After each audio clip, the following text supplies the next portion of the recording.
Brother stole my startup idea and pitched it to investors. He forgot I recorded everything. The conference room at Apex Ventures was all glass and steel, designed to intimidate.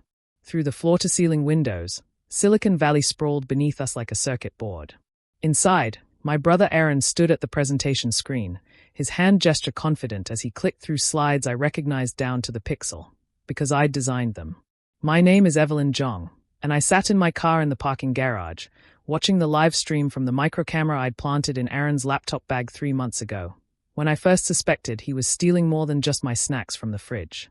The architecture is revolutionary, Aaron was saying, pulling up the neural network diagram I'd spent 6 months perfecting. By combining predictive analytics with real-time medical data, Medicore can diagnose rare conditions 72% faster than current methods. Medicore. He'd even stolen the name I'd whispered to myself during late-night coding sessions. The 5 venture capitalists leaned forward, genuinely impressed. David Kim from Apex was nodding. Sarah Martinez from Frontier Tech was taking notes.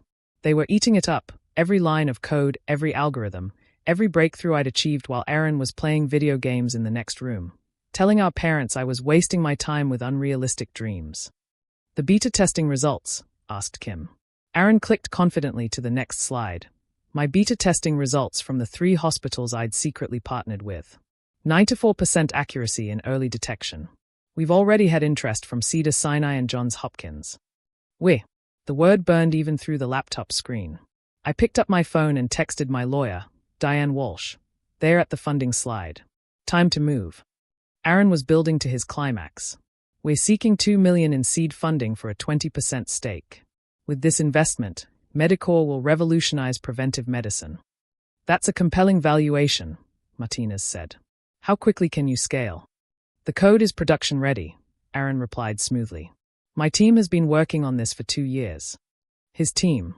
2 years. The lies flowed like water. Kim stood up. I think we've heard enough. Aaron, this is exactly the kind of innovation we're looking for. We're prepared to offer the full $2 million at your proposed valuation. The other partners nodded in agreement. Papers were being pulled out. Pens were uncapped. That's when I opened the door. The room turned as I walked in. Diane beside me in her sharp suit, carrying a leather portfolio that contained Aaron's worst nightmare. Gentlemen, Ms. Martinez, I said calmly.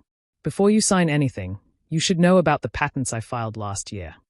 Aaron's face went through a spectacular range of colors, red to white to a fascinating shade of green. Evie, he stammered. What are you doing here?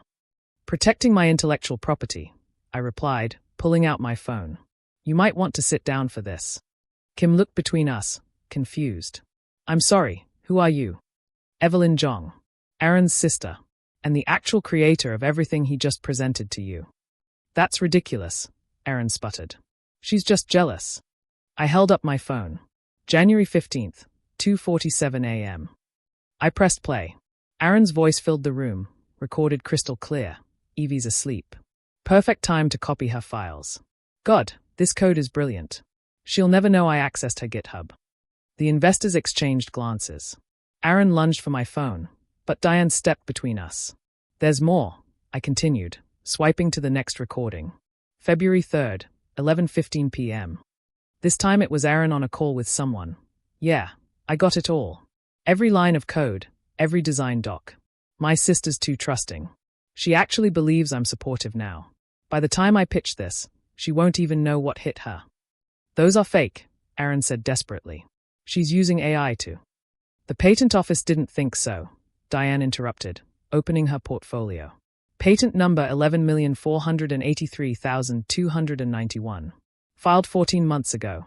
Every algorithm, every process, every innovation you just presented is legally protected under Ms. Zhang's name. She laid out the documents on the conference table. The patent certificates. The timestamped GitHub commits. The original design notebooks, pages dated and notarized. Kim picked up one of the patents, scanning it. His expression hardened. Mr. Zhang, you told us this was your original work. It is.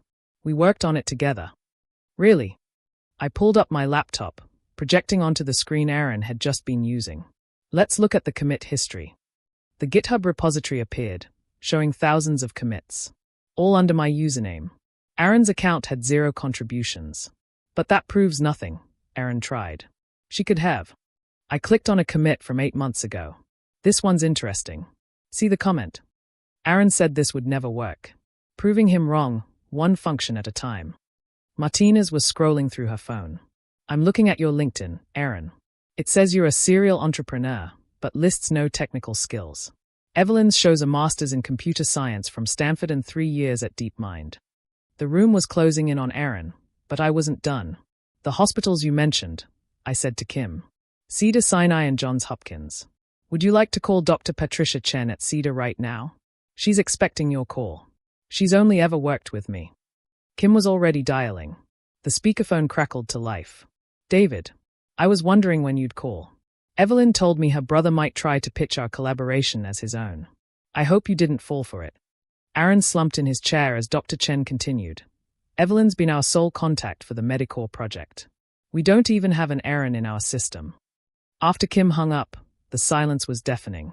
5 venture capitalists who'd been ready to write a $2 million check were now looking at Aaron like he was something they'd scrape off their shoes. There's also the matter of fraud, Diane said pleasantly. Presenting stolen intellectual property to secure investment is a federal crime. Why a fraud, to be specific? 15 to 20 years. Aaron's lawyer brain finally kicked in. You can't prove intent. I hit play on another recording. Aaron again, this time talking to our parents. Once I get the funding, Evie will have to admit I'm the successful one. She can keep coding in her dark room while I run a real company. That's taken out of context. The context, I said, is that you've been stealing from me since we were kids. My science fair projects that suddenly became yours. My college essays you submitted to law school. But this was my life's work. Sarah Martinez spoke for the first time in minutes. Ms. Zhang, are you seeking funding? Not from firms that nearly funded a thief, I replied. I've actually already secured funding. $3 million from Andreessen Horowitz. They did their due diligence. Kim winced. Losing to A16Z was bad enough. Nearly funding fraud was worse.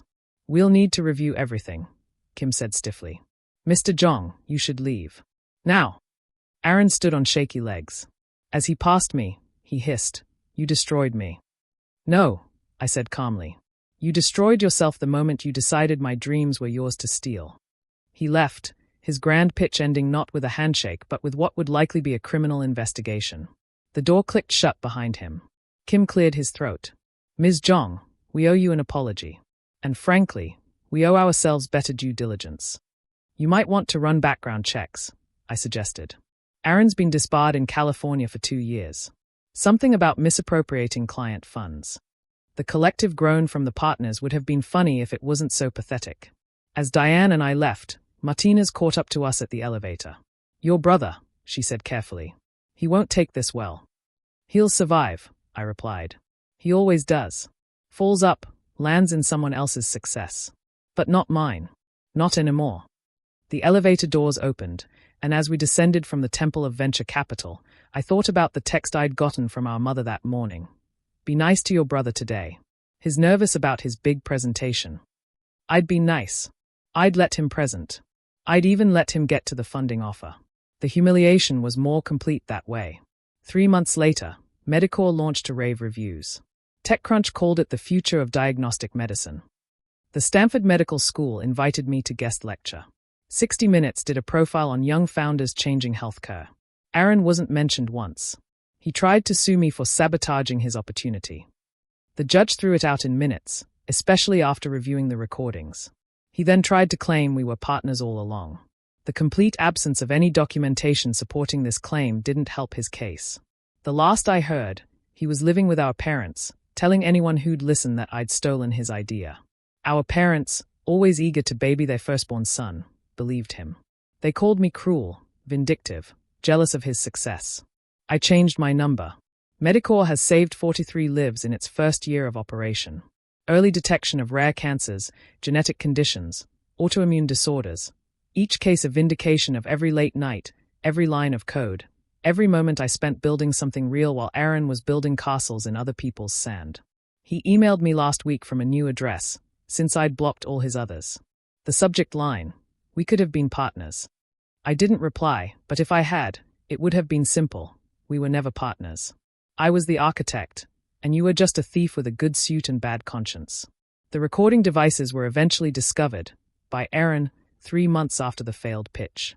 He sent me pictures of them, smashed to pieces, with a note, "I found your spies." I sent back a single response, "Too late."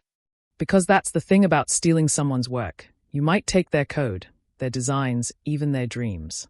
But you can't steal their ability to create more. And you definitely can't steal the truth when it's been recording you all along. The patents are framed in my office now, right next to a photo from the day Medicor went public. We're valued at $2 billion as of last week. Sometimes I wonder if Aaron watches the news about my success. If he sees my face on magazine covers and remembers that conference room where his carefully constructed lies fell apart. If he realizes that in trying to steal my future, he destroyed his own. But mostly, I don't think about him at all. I'm too busy building the next thing he'll never be able to steal, a legacy earned, not stolen, one line of code at a time.